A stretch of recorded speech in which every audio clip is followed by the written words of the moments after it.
নমস্কার, শুভ সকাল বন্ধুরা, কেমন আছেন আপনারা সবাই? আমি সুপর্ণা, আমার এই ঘরে বাইরে চ্যানেলে আরও একটা নতুন ব্লগে আপনাদের সকলকে স্বাগত জানাই। সাথে একটা কুয়াশা ভরা সকালের অভিনন্দন জানাই আপনাদের সকলকে।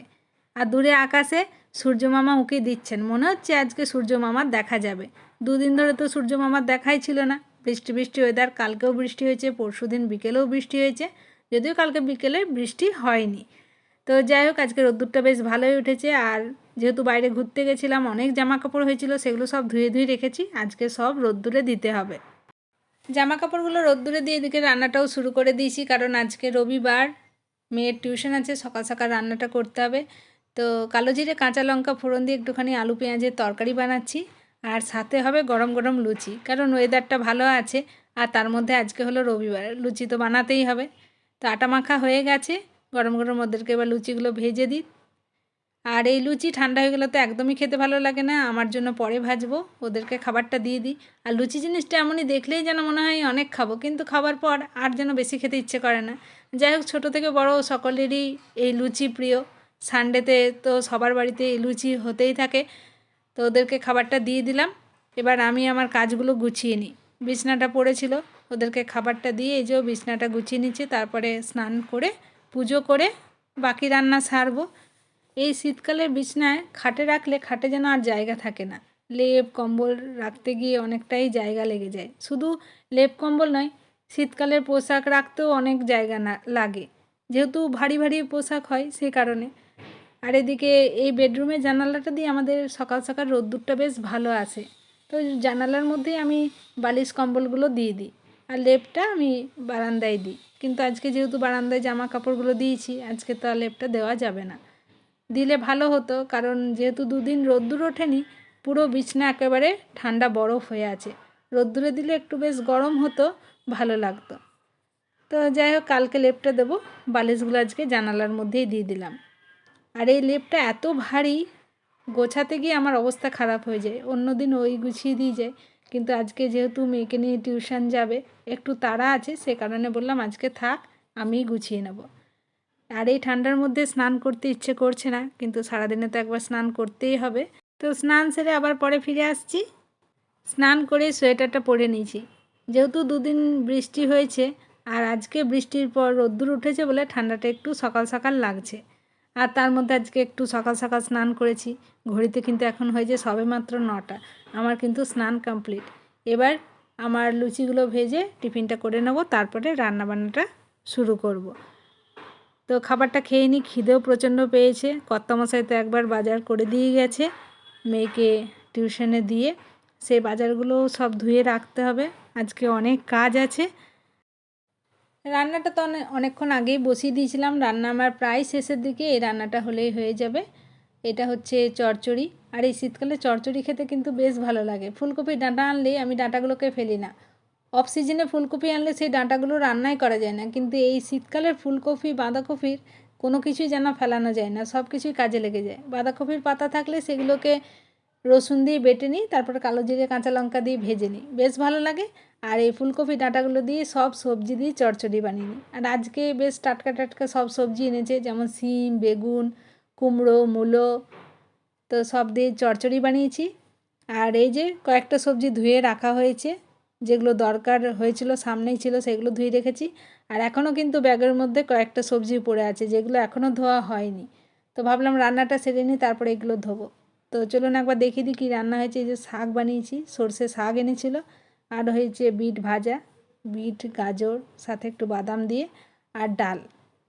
এই হচ্ছে আজকে রবিবারের মেনু। ঘড়িতে কিন্তু এখন হয়ে গেছে 1টা। কর্তামশাই তো চলে এসেছে, ও এখন স্নানে গেছে, খেয়ে দিয়ে যাবে মেয়েকে আনতে। আমাদের খাবারটা গুছিয়ে নিয়েছি, ঘড়িতে এখন হয়ে গেছে 1টা 30। ও তো আবার মেয়েকে আনতে যাবে। মেয়ের তো ফিরতে ফিরতে 3:30 বেজে যাবে। তো মেয়ের জন্য আজকে ভাত রেখেছি, কারণ সকালে লুচি খেয়ে গেছে। যেদিন স্কুলে যায় সকালবেলা ভাত খেয়ে যায় বলে এসে রুটি খায়, কিন্তু আজকে ভাত খেয়ে যায়নি।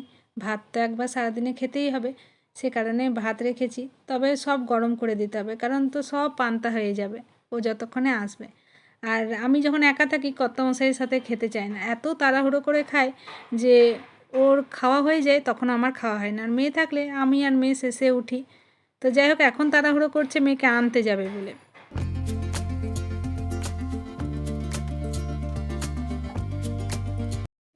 খাওয়া দাওয়া সেরে ও তো ছুটলো মেয়েকে আনতে, আর আমি আমার কাজগুলো গুছিয়ে নিই।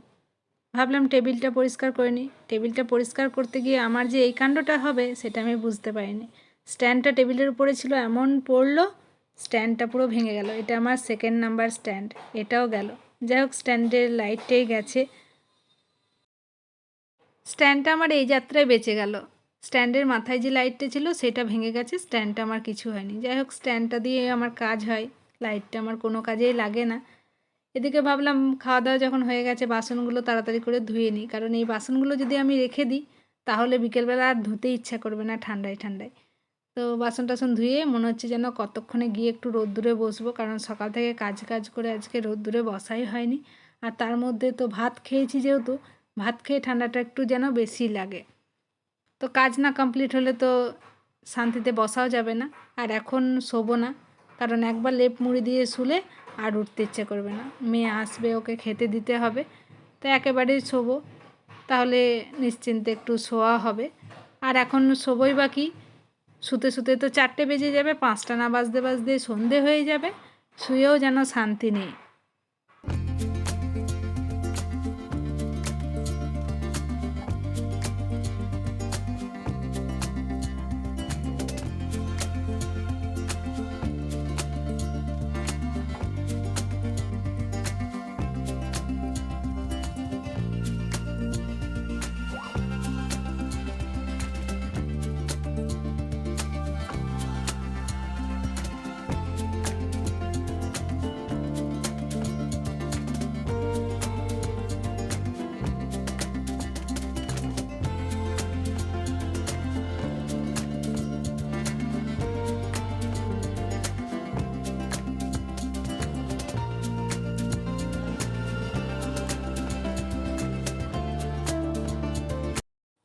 ঘড়িতে এখন হয়ে গেছে 3:45, আর ঢুকতে ঢুকতেই বলছে আজকে ওর খুব খিদে পেয়ে গেছে।